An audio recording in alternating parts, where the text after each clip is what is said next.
Hello, welcome to StevenTalks with Haris Haseeb. Hello. Haseeb. Hello. Haris Haseeb. Hello. We're just going to talk about different facts about our life. Our lives? Your life as well? Yeah, I'd like to input on my life. Okay, so is it a conversation? It's more a conversation piece. So am I asking you as much as you're asking me? Yeah, I think,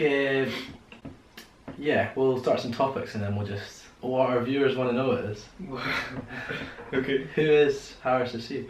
Okay, so on a factual level, so I'm 22 years old, Mm-hmm.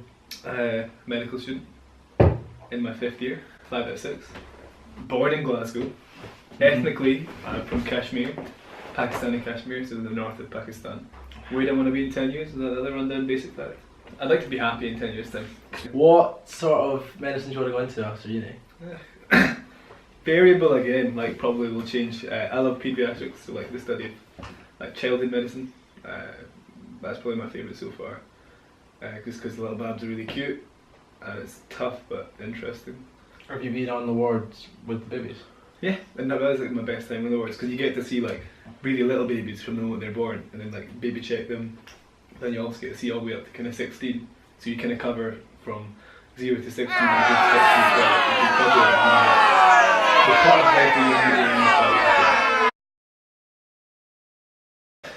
Your university experience as a whole, do you think Edinburgh University has been good to you? Do you think you feel represented by our uni and well looked after?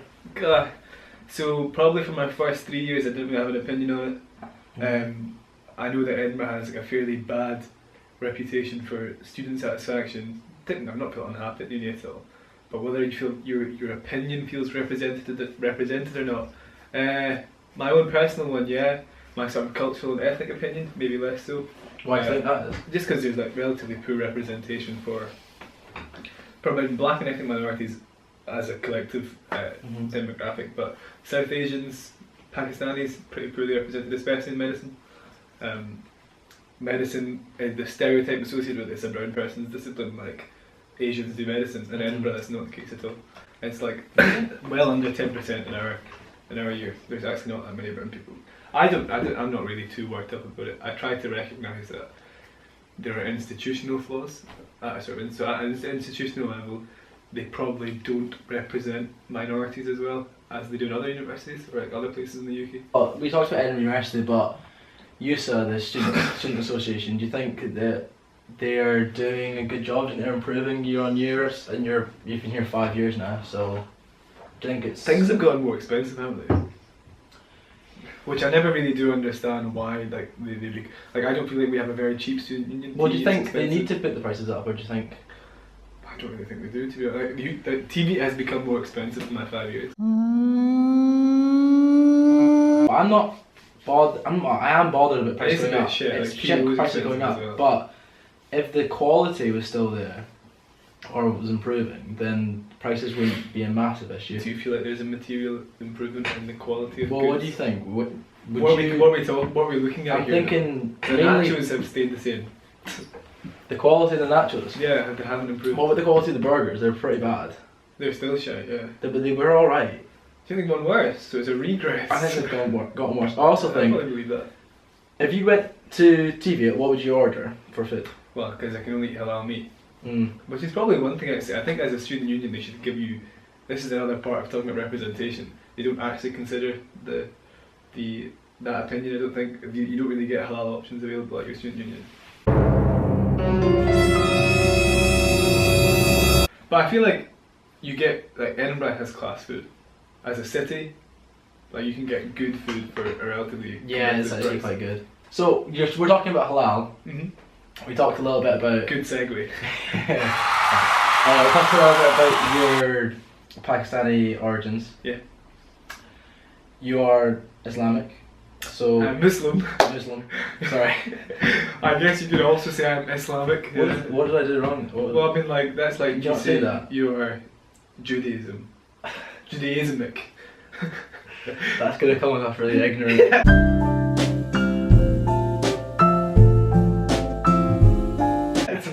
That's not going to go in there. You are Jewish.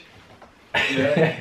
Right, so I am Muslim. okay, can we start again from that? You are Christianity. No, not quite. What does your faith mean to you? At the most basic level, it's a way of understanding. It's something I subscribe to, so it's voluntary in my opinion.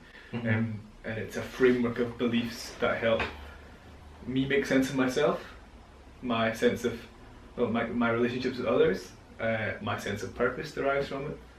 It's probably quite a strong component of my personal identity, and then that means basically everything, doesn't it? It's how you embody yourself, how you carry yourself.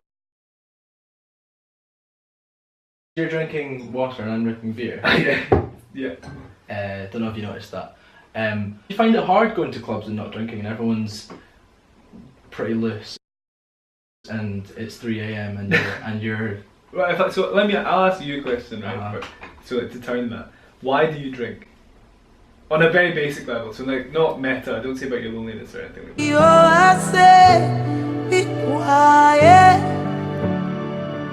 It's sort of a social loosener.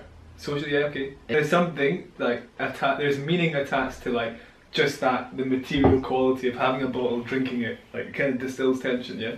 Yeah. Would you say that? It's comfortable, it's a comfortable action. Yeah, it's nice. Yeah. So if I can say to you I can achieve achieve sounds very egocentric, I can like get to that place of relative disinhibition, of embracing social circumstance and new social engagement and feeling a bit loose and being a bit silly, but without the actual physical act of drinking, that's all it really is to me.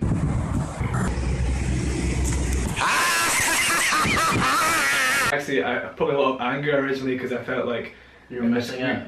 Missing out, that I was persecuting myself, that I wasn't engaging, that I wouldn't ever integrate. But then you realise, you learn your own kind of skills, you learn how to have conversations with drunk people. But yeah, I can have a good time in a club, maybe like less tolerable than you are, and maybe I'll tire out quicker.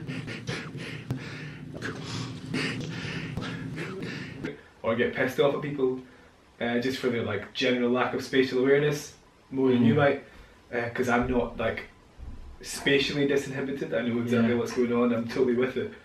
But I can like lower inhibitions, get a bit loose, have more fun conversations, not feel as self-conscious because no one else cares. So like, if I asked you why you drink and you said basically to achieve those things, I think I can almost get to that place with like, by not drinking. Why can't Muslims eat anything but halal meat? So halal in itself, all it means is permissible, allowed, like it's allowed. Mm-hmm. It's not food that's just halal, like, you know, there's maybe a halal way of investing money, there's maybe a halal way of speaking to people, maybe there's a halal way of dressing. Conceptually, all it means is acceptable. Yeah. Rooted in sort of basic Islamic principles. Some people think it's cruel. Yeah, because you're killing an animal in a sort of like pretty horrific way. It sounds much more horrific than it is. I know it's definitely the media, but it's like, sensationalizing. Yeah, that idea, this ideology that's associated with like it's brutal or it's kind of vile, it's archaic, it's old-fashioned to slaughter animals. Mm-hmm. What difference is it to like, you know, when you kill the animal, to drain it of its blood before you know, as it's dying, or you know, to stun it and then chop its head off? EU guidance says that before any animal in this continent is killed, it must be stunned first. So it's done. So everything's painless. Like that makes a difference, and then it's killed. So whether you kill it with, I don't know, whether you shoot it to death and you hunt it, or whether you chop its neck off or chop its legs, you're killing an animal to eat. Yeah, exactly. So if it's problematic, the method, then you have to reassess your fucking lives. Where all these like pseudo deontologists coming from, where like morals are rooted in how you do it. They don't care. They're just trying to like take issue with Islam because they think, oh, it's ISIS, and like they behead people with bags on in Syria, so that must be what they do to animals. It's not. It was actually quite an intimate process. Like so, the whole idea of halaling and sacrificing the animal was like this like deeply intimate sacrificial process where you almost got to the stage where the animal would lend itself to you to be killed for God, for, you know, like it wasn't this manic food line mechanistic process. Deep. Yeah, I know. Sorry. Well, I also want to talk about Islamophobia. Yeah, that's an important thing to talk about. Obviously, there's been a lot of terror attacks in the last few years. Yeah, there has. It's awful. So-called Islamic State. Thanks. Yeah, it is. The so-called Islamic State. It has brought about hate towards like the Muslim community in the UK. Yeah. Have you ever experienced Islamophobia yourself? I think this might be a controversial opinion. There's different contexts in which Islamophobia occur. I ultimately I need to check my own privilege. I'm in a privileged context where like my friends are aware of the issue. By virtue of you raising it, tells me that you have acknowledged the problems it being there. So like in my civil context, in my domestic context, I probably don't experience it very much. However, if I was in the east of East London, in a marginalised community and an oppressed community, where there already is like economic tension, where there's ethnic and racial tension, I'd probably feel the brunt of Islamophobia a lot more. Mm-hmm.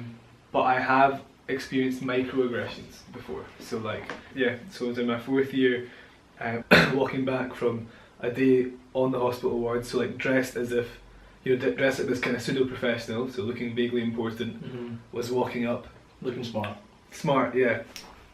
Was walking up to my car, and a family, middle-aged, ethnically white, with 2 kids.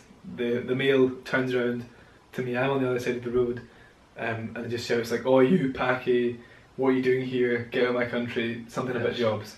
Yeah, shocking. Pretty shocking. It's shit, no, it was shit, but I call that a microaggression because even though it's quite explicit, but I think in the context, it's a small scale thing. It's crap, I didn't make too much of it, I don't entertain that, you move on. In an alternate context, in the more political context, I've been to America, had trouble with immigration there.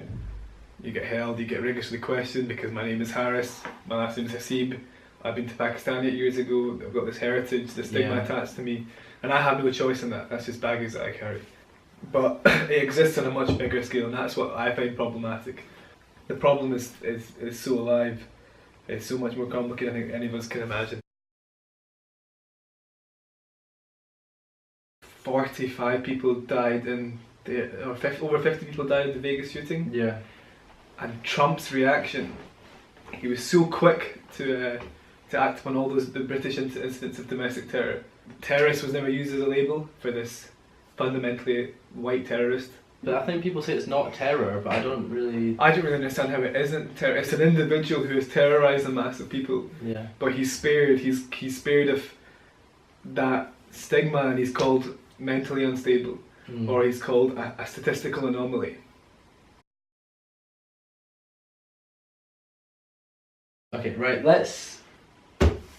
you want to talk about music, let's talk about some music. Okay, let's talk about music. So, can you play any instruments, first of all? Kind of, yeah. You play the guitar? I can't play the guitar. I had a guitar, I was going to ask them to play, but that's fair. That's for when I interview Jordan and talk about love.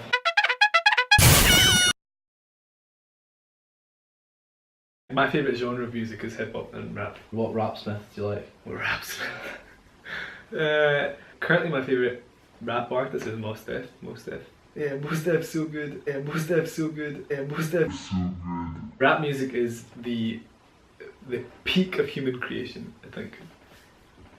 Just because it's verse form, it's narrative based, it brings sound into it, so intelligent, it's ultimately poetic, so it's got so much energy.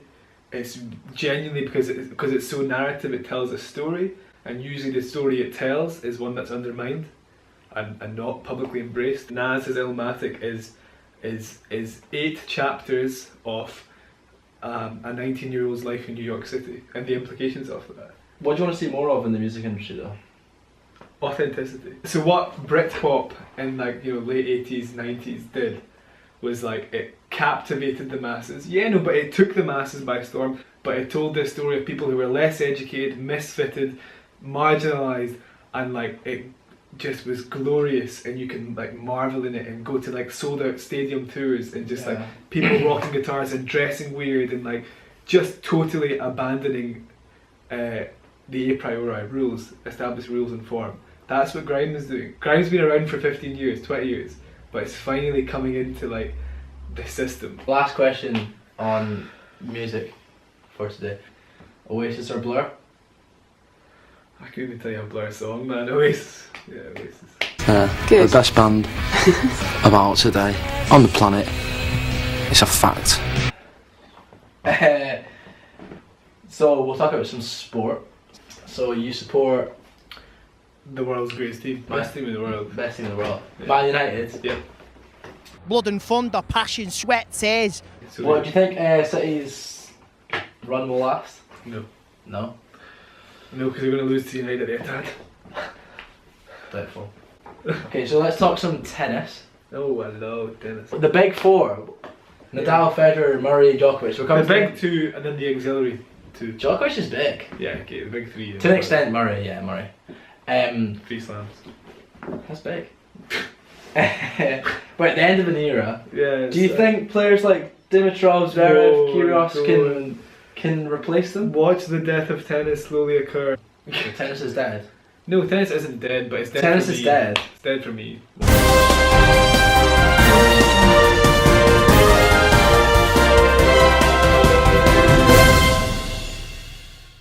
Tennis is dead.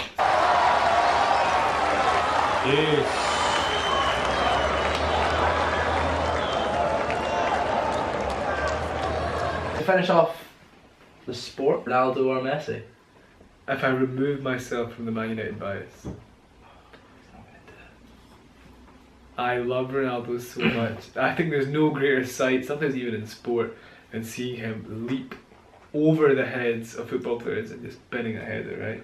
It's so glorious. Mm-hmm. But there's just things that Messi can do that no one else in this world can do. No, it's so hard. Just pick one. No, it comes to a point of preference. My Man You'll United, get both. my Man United self tells me Ronaldo, but I feel like my everything else says that Messi's a better player. Messi's probably a better player. Thanks for coming, Haris. And thanks to our sponsors at hairdownThere.com. Stay driven. I don't want to bring this into the shop. Why not? Maybe I can. Yeah, bring Maltesers. He's a good honest halal boy, I know. Hey, Jordan. No, the guy. Okay. That's the sort of thing a Mormon would ask outside the library. Yeah, they would. Thanks for that. Ronaldo. See! We can't do that. We could get B-Man over by the uke. All Muslims are bad. All Muslims are bad. All Muslims are bad. What is you crazy mother?